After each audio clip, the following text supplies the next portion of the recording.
Basic proportionality theorem, Thales theorem कहते हैं इसको आज प्रूफ करेंगे हम। If a line drawn parallel to one side of a triangle, एक ट्राइंगल है और एक लाइन ड्रॉ कर रहा हूं मैं किसी भी एक लाइन के पैरेलल, मैं इस लाइन के पैरेलल एक लाइन ड्रॉ कर रहा हूं, ये लाइन मैंने पैरेलल लाइन ड्रॉ की, इंटरसेक्ट कर रही है ये अदर टू साइड्स, बाकी दोनों साइड को इंटरसेक्ट कर रही है लाइन, तो क्या होगा, इट डिवाइड्स, ये डिवाइड करेगी बाकी दोनों साइड को सेम रेशो में, यानी कि इस लाइन में ये कट हुआ है तो ये अपॉन ये इनका जो रेशो है वही रेशो इसका और इसका होगा। Suppose this is A B C and ये रिपेल लाइन जो है वो है डी ई, तो जो रेशो होगा वो ये होगा A D upon D B equal होगा ए ई अपॉन ई सी। तो देखें सपोज ये 4 सेंटीमीटर है, ये 2 सेंटीमीटर है, ये 6 सेंटीमीटर है, ये 3 सेंटीमीटर है, तो हम रेशो देखें 4/2, यहाँ पे इसका AD अपॉन DB का 4/2 कितना हो गया 2/1, AE और EC का देखें 6/3, तो ये हो गया 2/1, तो ये दोनों सेम हैं, ये हमको प्रूफ करना है। तो यहां तो मैंने एज्यूम कर लिया है आ गया, लेकिन एक्चुअल में ऐसा होता है, this is the statement and this is we have to prove. तो सबसे पहले हमको स्टेटमेंट समझ में आना चाहिए, सेकंड हमको फर्स्ट स्टेटमेंट थ्योरम का हमें समझ में आना चाहिए, दूसरा एरिया ऑफ ट्राइंगल पता होना चाहिए, तीसरा area of triangle between two parallel lines and having same base. तो दो चीजें और समझ लेते हैं, स्टेटमेंट हमारे समझ में आ गया है। एरिया ऑफ ट्राइंगल क्या होता है, that is 1/2 base into height. तो अगर ट्राइंगल ऐसे है, एक्यूट एंगल ट्राइंगल है, तो इसका मतलब अगर ये बेस ले रहे हैं तो इसके अपोजिट जो है वर्टेक्स उससे परपेंडिकुलर जो है ये इसकी हाइट है, तो this is base and this one is height. अगर ये ऑब्ट्यूज एंगल ट्राइंगल है और बेस ये है, ये बी सी, ये ए, तो इसमें इसका जो एल्टीट्यूड है वो क्या होगा, इस साइड के अपोजिट वर्टेक्स ये है, तो यहां पर इसका जो एल्टीट्यूड है वो बाहर होगा, तो this would be the height, ये हाइट होगी। तो हमें समझना है ये बेस है और हाइट अब ऑब्ट्यूज एंगल ट्राइंगल में बाहर होती है, एक्यूट एंगल ट्राइंगल में अंदर होगी। तो ये हमको याद रखना है 1/2 बेस इंटू हाइट। थर्ड जो है वो ये याद रखना है कि पैरेलल लाइंस हैं और पैरेलल लाइंस में मैं ट्राइंगल बना रहा हूं, देखो यही बेस से, ये ए है, ये बी है, ये सी है, तो ये बेस हो गया और ये इसकी height, 1/2 base into height area. अगर यही बेस है और ट्राइंगल अब ये है, तो देखो बेस ये है, हाइट तो यही होगी क्योंकि पैरेलल लाइंस के बीच की डिस्टेंस सेम है। सपोज ये ट्राइंगल है तो बेस तो यही है और हाइट पैरेलल लाइंस के between the distance between the parallel lines is called height here. तो सारे भी जो भी ट्राइंगल हैं वो सब ट्राइंगल का एरिया क्या होगा, इक्वल होगा। तो यहां पर इस स्टेटमेंट को याद रखेंगे, ये area of a triangle between two parallel lines and having same base are equal, तो ये रिलेशन होता है। तो हमें तीन चीजें अच्छे से समझ में आती हैं, तो हम इसको प्रूफ आसानी से कर सकते हैं। स्टेटमेंट समझ में आना चाहिए, एरिया ऑफ ट्राइंगल हमको पता हो, ऑब्ट्यूज एंगल ट्राइंगल या एक्यूट एंगल ट्राइंगल, और तीसरा area between the parallel lines. किसका एरिया? ट्राइंगल का एरिया हैविंग सेम बेस। तो हम प्रूव करते हैं। तो सबसे पहले हमें दिया गया है गिवन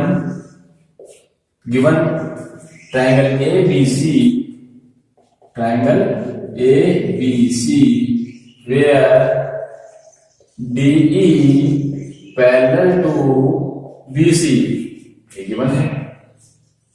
प्रूफ क्या करना है? प्रूफ अभी हमने लिखा था पहले कि AD upon DB equal to AE upon EC। अब यहां पे हम कंस्ट्रक्शन करेंगे इसको प्रूफ करने के लिए। देखें कंस्ट्रक्शन क्या है।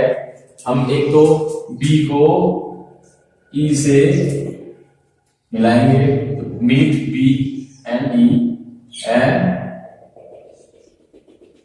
C to D। यहां पे लिख देते हैं meet B to E and C to D। और क्या करना है? एंड परपेंडिकुलर ड्रॉ करने हैं। देखना E से यहां पर परपेंडिकुलर ड्रॉ किया, ये 90 का है एंगल हो गया। तो ये EN, तो EN परपेंडिकुलर है इस पे AB पे, ये भी ड्रॉ करना है। और D से परपेंडिकुलर ड्रॉ करना है DM परपेंडिकुलर AC।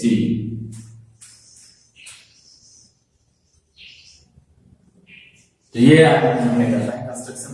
उसके बाद आप प्रूफ करते हैं। तो प्रूफ करने के लिए हमको ये ध्यान रखना है AB और DB का रेशो AE और EC के रेशो के इक्वल शो करना है। तो इस ट्रायंगल में देखें कि ADE में, क्योंकि हमें AD चाहिए, AD, तो इन ट्रायंगल हम area of triangle ADE find करते हैं पहले। That is equal to 1/2 base into height. तो मैं AD बेस ले रहा हूं, तो इसके अपोजिट वर्टेक्स ये है, इसका परपेंडिकुलर क्या होगा? EN। तो 1/2 AD upon AD into EN, area of triangle. 1/2 base into height. Base AB है और हाइट EN। फिर देखें इसको इक्वेशन फर्स्ट लिख लेते हैं।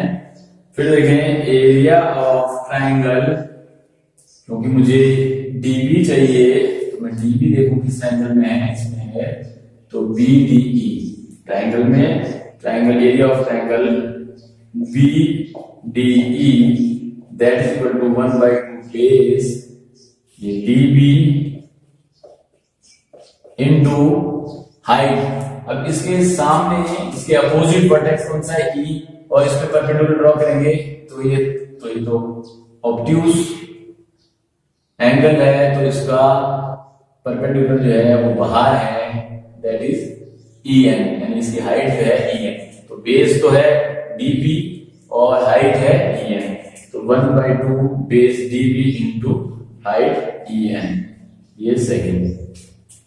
इससे इसको डिवाइड कर देते हैं बाय डिवाइडिंग इक्वेशन 1 फ्रॉम 2।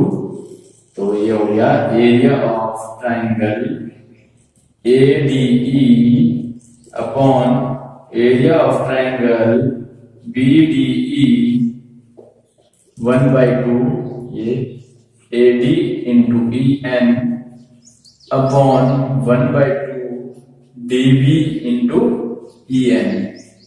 अब यहां 1/2 कैंसिल, EN कैंसिल, और ये आ गया AD upon DB। That is equation third. मैं यहां पे इसको बता देता हूं, ये होगी इक्वेशन थर्ड। तो यहाँ इसके हमने AD अपॉन DB हमने यहाँ पे दिखा दिया है। इसी तरह से हम AE और EC को भी करेंगे। तो देखें triangle ADE, in triangle ADE and किसमें ECD, CDE। तो यहां पे भी ऐसे करें।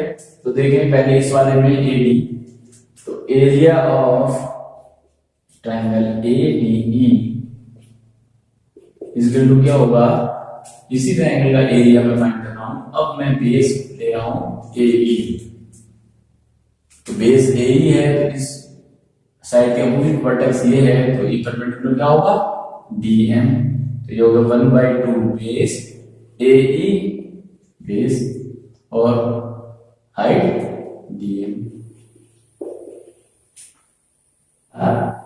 इसी तो CDE ट्रायंगल में बेस ये है, इसका अपोजिट वर्टेक्स ये है, तो इसका हाइट DM। तो एरिया ऑफ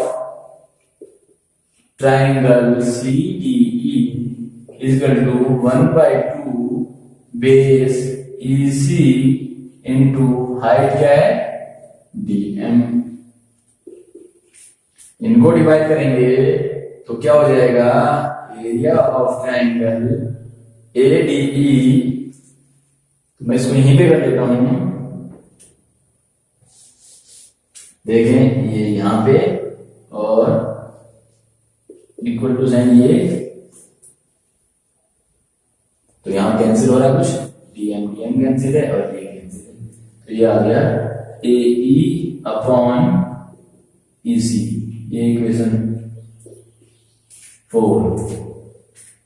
अब देखें हमको जो प्रूफ करना है AD अपॉन DB ये है, AE अपॉन EC ये है, ये दोनों बराबर हो सकते हैं, तब इनके लेफ्ट साइड भी बराबर हो जाएंगे। तो देख रहे हैं हम लेफ्ट में देखें एरिया ऑफ ट्रायंगल ADE है, लेकिन ट्रायंगल BDE और ये दोनों ट्रायंगल अलग है। तो हम इन दोनों ट्रायंगल का एरिया सेम कर दें, तो ऊपर वाला तो सेम है ही न्यूमरेटर में, डिनोमिनेटर में अगर सेम कर दें एरिया, तो लेफ्ट साइड बराबर हो जाएगी दोनों इक्वेशन में, थर्ड में और फोर्थ में। तो जब लेफ्ट साइड बराबर है, राइट साइड को भी हम बराबर शो कर सकते हैं।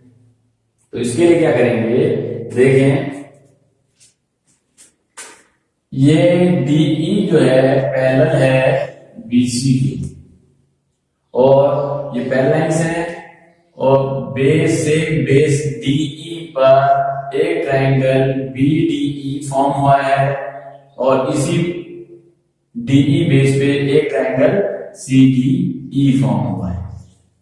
तो पैरेलल्स के बीच में दो ट्रायंगल है, दोनों का बेस सेम है।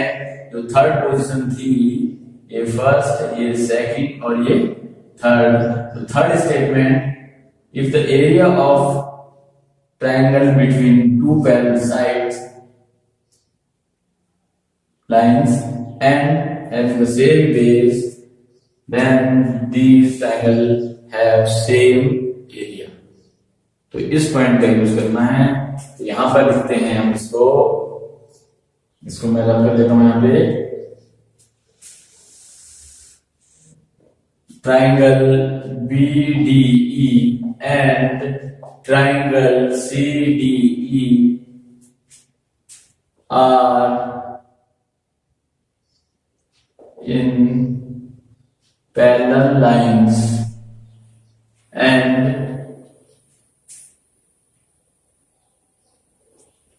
same base. Therefore, area of triangle BDE equal to area of triangle CDE। अब क्या करेंगे, देखें BDE और CD एरिया सेम हो गया, तो इक्वेशन 4 में मैं क्या करूंगा, एरिया ऑफ ट्रायंगल CDE की जगह BDE को, तो इसमें ये करना है हमें तो इसको एरिया, इसको लिख सकते हैं हम area of triangle ADE upon area of triangle CDE की जगह अब BDE लिख दिया, तो दोनों सेम है। That is equal to AE upon EC। This is equation 5। तो यहाँ चेंज कर दिया है, तो मैं इसको 5 लिख देता हूँ। अब कंपेयरिंग इक्वेशन 3 and 5, 3 और 5 को कंपेयर करें तो देखें ADE अपॉन BDE, यहाँ पे ADE अपॉन BDE है, तो दोनों के लेफ्ट साइड सेम हो गया है, तो इसलिए दोनों के राइट साइड भी सेम हो जाएगा। Hence we can say hence AD upon DB equal to AE upon EC। तो यहां पे मैंने इसको रब नहीं किया, आप तो इसको इसी ऑर्डर में करेंगे, इसके नीचे ही करेंगे, यहाँ पे स्पेस नहीं है इसके नीचे नहीं किया।